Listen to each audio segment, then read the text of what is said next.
Contoh Ibnu Sayyad radhiyallahu anhu. Kenapa kok saya katakan radhiyallahu anhu? Karena Ibnu Sayyad ini memang anak kecil indigo.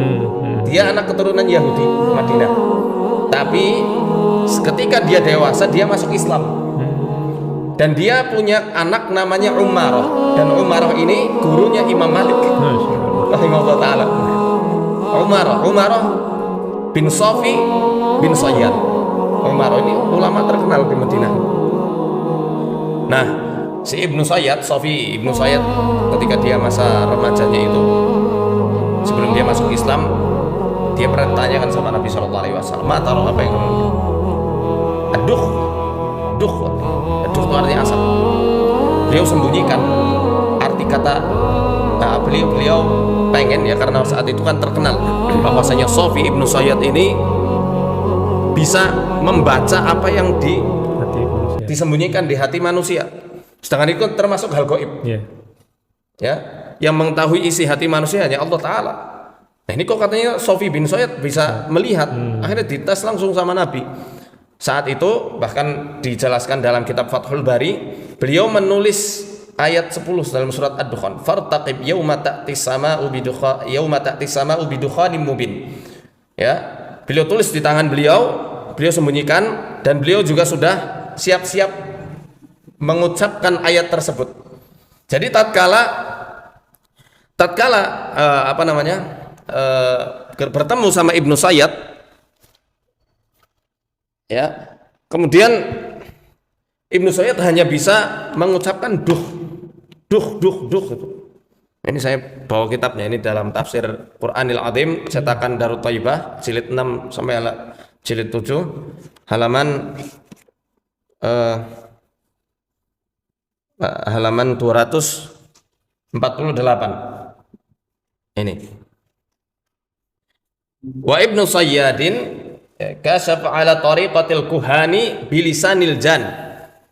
Ibnu Sayyad kasyafa, dia bisa menyingkapkan pandangan batinnya, pandangan gaibnya ya, ala tariqatil kuhan, dengan caranya para dukun, bilisanil jan, dengan lisannya para jin ya. Wahum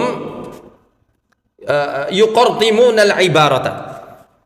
Yuqartimun artinya adalah memotong. Jadi jin itu enggak paham, karena jinnya belum hafal itu ayat turun kepada Nabi SAW, fartaqib yauma ta'tis sama'u bidukhanin mubin. Jadi jin itu hanya mendengar duh, apa ya? Ini duh, ada asap-asapnya nih. Tapi apa awal ayatnya dan akhir ayatnya itu apa?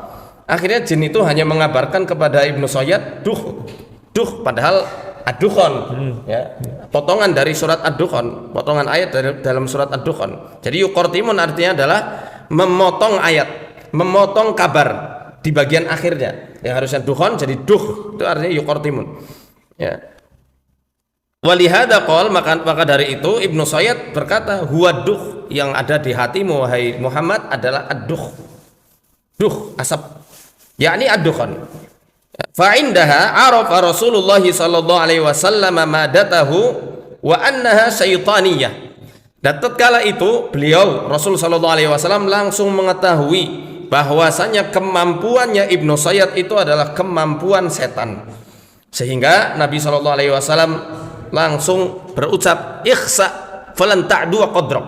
Ikhsa itu kalau dalam tradisi Arab, ikhsa ya adalah zajr lil kalb. Az-zajru lil kalbi ya, ucapan yang biasa digunakan untuk mengusir anjing, saking hinanya. Jadi Nabi SAW tidak senang itu perbuatan-perbuatan dukun semacam ini, walaupun dia masih remaja. Jadi jangan bangga antum semuanya yang memiliki kemampuan indigo atau punya anak-anak indigo, karena itu adalah tangga menuju dia itu sebagai dukun, menjadi dukun atau duta besarnya setan di alam manusia. Bahaya itu soalnya ya. Nabi langsung mengatakan ikhsa falan ta'du qadrak, kamu nggak akan pernah bisa melampaui kapasitasmu. Apa kapasitasnya? Kapasitasmu hanya sebagai dukun, bukan nabi. Kapasitasmu adalah mendengar dari bisikan-bisikannya setan, bukan mendengar melalui ilham dari Allah Ta'ala, bukan juga melalui hadsun atau tahdits yang Allah memang torehkan pada hati seorang hamba yang soleh.